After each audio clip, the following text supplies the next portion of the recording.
So,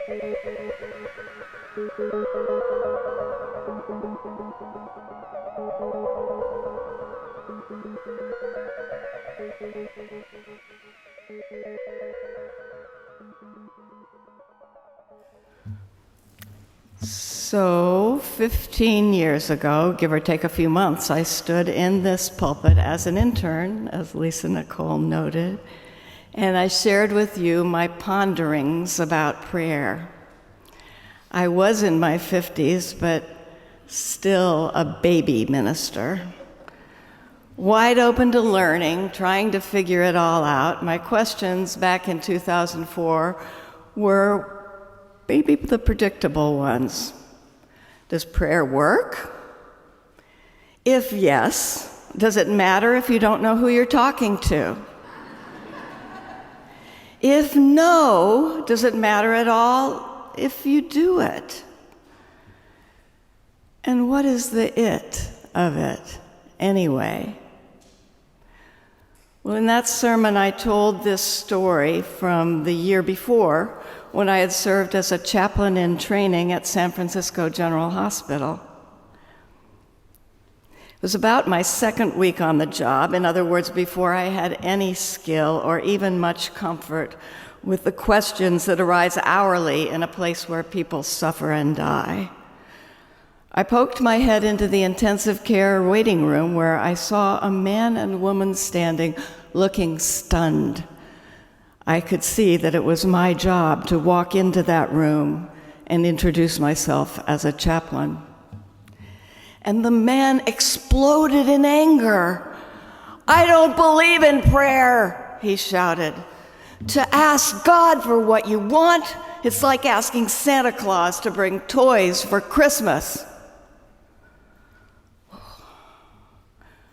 Well, I soon learned that there was something this man wanted.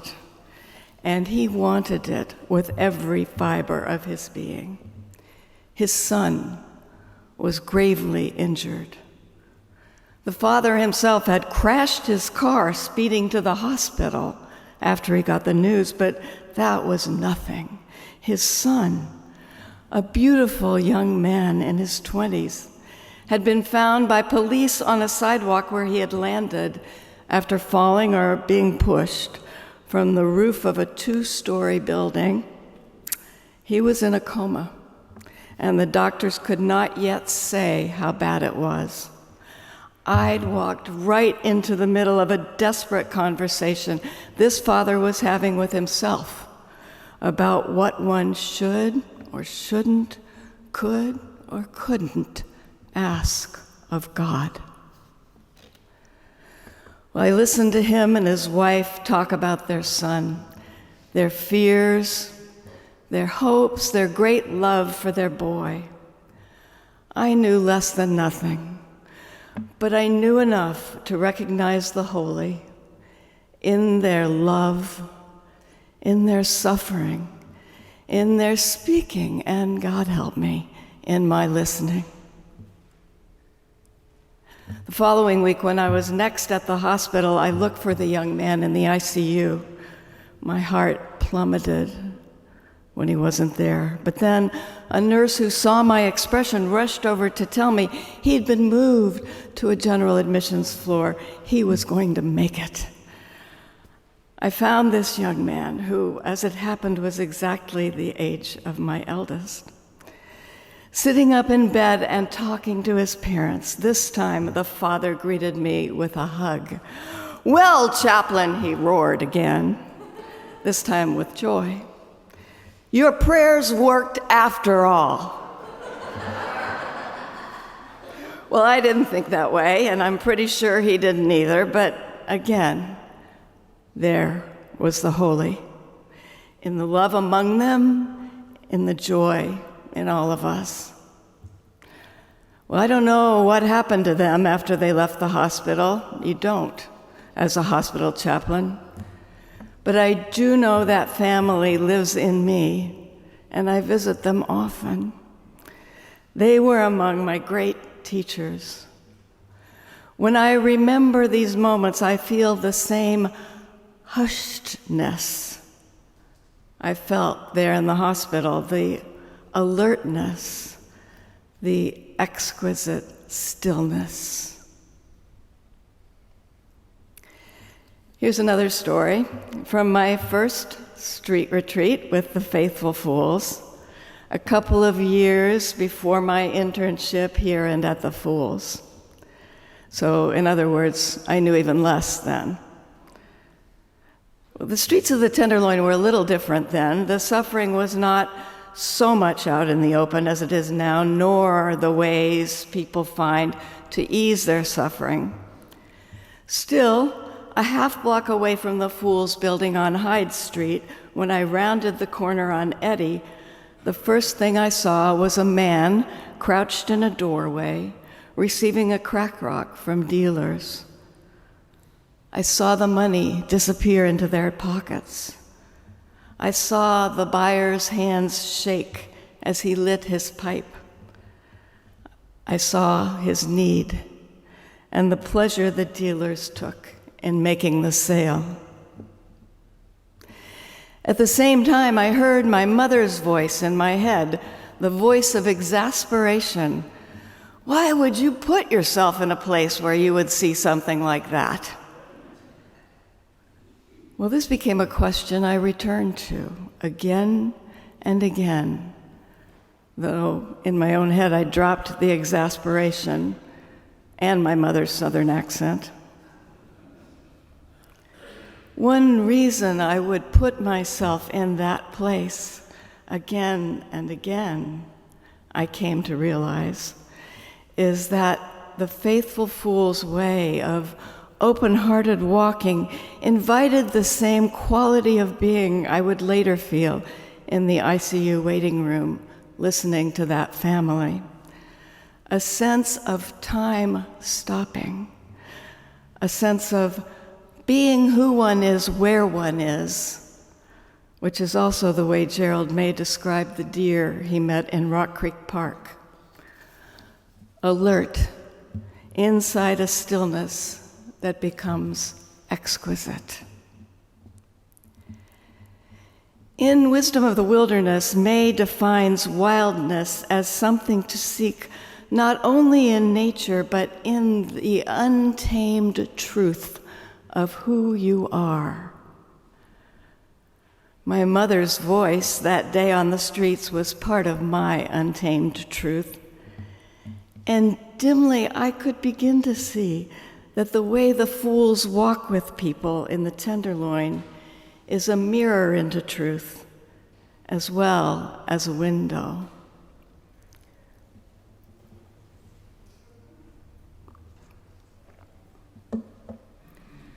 Were you awake at 6 o'clock this morning? I was just waking up then. And maybe I remembered this morning, as I sometimes do, that at that very moment across the world in Italy, it was 3 o'clock in the afternoon, and the friars minor of Laverna were trudging from their mountaintop basilica to the chapel built on the spot where Francis of Assisi was said to have received a visitation from an angel. As they process, walking with whatever gaggle of tourists or pilgrims have made their way that day to the windy and often wintry mountaintop, they chant over and over, Ora pro nobis, pray for us. No matter who or whether anyone shows up to go with them, the monks make this procession and sing these prayers every day. They have been doing so every day in sun and blizzard since 1431. 1431. Every blessed day. Praying for a world that so desperately needs a shift in consciousness. Well, last spring I had the opportunity, with the help of many people, some of them in this room, to go on a pilgrimage to Laverna and other sites beloved in the lives of St. Francis and St. Clare. I'm not a Catholic, obviously, though I do aspire to be a Franciscan Unitarian Universalist. But I wish I had the time and the skill to share with you what it meant to me to walk a ways in the footsteps of these two human beings of the 13th century who truly lived an ethic that put love at the center of their being and their doing. Among many beautiful conversations with my fellow pilgrims and experiences in and around Assisi, walking with the monks on that snowy, blowy mountaintop was a spiritual as well as literal high point. And I can hardly begin to explain it, even to myself. Something about knowing that they are there every day with all their humanness, sometimes probably loving it, carried in the flow with it, some days bored silly by it, wondering, as many of us do about our work, whether we're making a bit of difference in the world. Walking it, singing it every day, ora pro nobis, ora pro nobis. The singer-poet Patti Smith felt something similar when, as a young woman, she encountered the monks of Tibet. Their essential mission was to keep a continual stream of prayer, Smith writes. We grew up at a time when nuclear war seemed imminent, with air raid drills and lying on the floor under your school desk. To counterbalance that destruction was this civilization of monks living high in the Himalayas who were continuously praying for us, for the planet, and for all of nature. That made me feel safe. Does this make sense to you? It doesn't to me, not really. But this story, like walking with the monks at La Verna, stops me in my tracks, strikes me in my senses, not my sense. Poetry does that for me sometimes, and beauty of many kinds.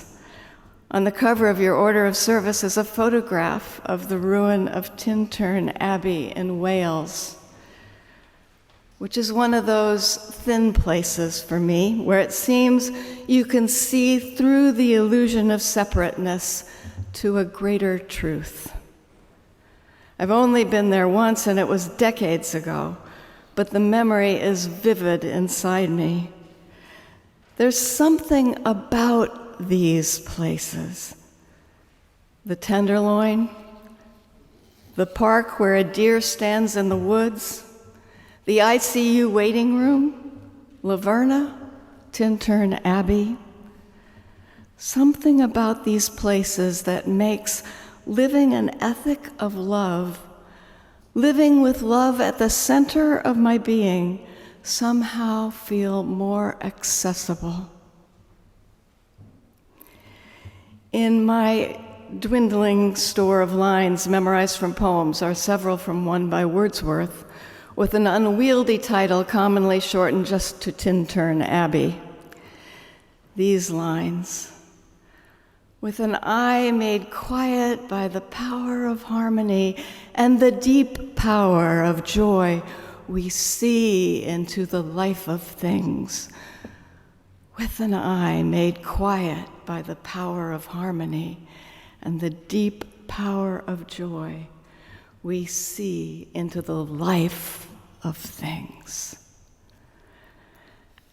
As I was sidling up to the writing of this sermon in my usual procrastinatory way, I encountered a reference to this poem in Thomas Merton, or maybe it was Parker Palmer. In any case, I read the poem probably for the 1,000th time, and I felt I was understanding it for the first time. Who knew William Wordsworth, whom I haven't read with any serious attention since all those years ago in college, would wind up saying what it was I really wanted to tell you about prayer and life and living with love at the center. In this beautiful piece, the poet finds himself looking down on Tintern Abbey, recalling the last time he'd been there 5 years previous, what he was thinking about then, what he is thinking about now, giving the landscape within him the same careful attention as the beautiful vista before him. He recalls how he has often seen this place in his mind's eye, even when surrounded by the still, sad music of humanity. Well, he moves from there to thinking about what is beyond human understanding. These lines. And I have felt a presence that disturbs me with the joy of elevated thoughts. Disturbs me with the joy. Don't you just love that? Disturbs me with the joy of elevated thoughts, a sense sublime of something far more deeply interfused, whose dwelling is the light of setting suns and the round ocean and the living air and the blue sky and in the mind of man. Okay, we'll forgive him for talking about the mind of man and not knowing enough to be inclusive. He wrote this poem in 1798. From the presence that disturbs him with the joy of elevated thoughts, that ineffable something that infuses everything, Wordsworth's thoughts take him to the image of a beloved sister. And it's this movement, from contemplation of what is before us and within us, to contemplation of what we cannot name, to an internal experience of a particular one we love. This is the experience that I want to point to here. One to the other and back again in no particular order, because this movement, in my understanding, here at the end of my professional career in ministry, is how I understand what prayer is. It is Mary Oliver paying attention to a grasshopper. It is Wordsworth seeing into the life of things. It is calling to mind the face of a beloved, feeling in one's own body the earth beneath the ground, beneath the hooves of the deer that we're watching. Not in a way that makes any kind of sense, but is the realest real I know. This is the it of prayer I've been looking for all these years, this being still enough inside to see and sense more keenly what is within me, more widely all that is around me, and to feel more deeply the reality of the humans and other beings whom I encounter on my path. It is in this stillness that is exquisite, in this being who one is where one is, that I feel myself to be most in touch with love at the center of it all. And that, my good friends, is the end of the sermon. We'll sing. Number 108 in the gray hymnal, My Life Flows On in Endless Song.